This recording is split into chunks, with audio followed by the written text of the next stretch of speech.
In lean change, we have something that's a little bit like where the shortest job first, but it's just called the options board. It's trying to keep things very, very simple.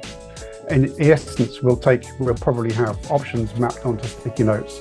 And then in a workshop, we'll say, all right, how would we rate the value or impact of this thing? Low, medium, or high? And maybe there's a discussion about why. And if we agree it's maybe somewhere between medium and high, okay. How do we rate the cost or the effort, the complexity or risk involved? Is it low, medium, or high? And then we might sort of end up placing something here. We might end up placing something here and so forth. So we'll end up with sticky notes spread around the board. What we're trying to observe for, watch out for, if we have anything which is medium to high value and low to medium cost, that's the areas you can see here that's called quick wins. So those are great things. We'll get some traction, some really good impact with those things, and they're not that difficult to do.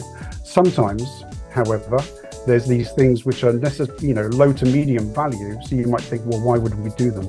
But sometimes it just helps to get momentum. It helps to get some rungs on the ladders, or to have some examples out there, even if they're not huge in terms of impact.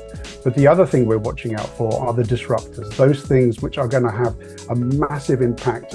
That's good, but because they are so disruptive to our organization, it's shifting our culture, it's shifting our change, it's shifting our operating model, all manner of things.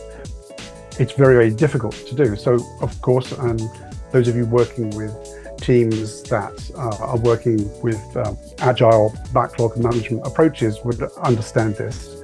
Any of those big disruptor improvement options, we would want to break down into things that we can reassess and map into some of those other areas.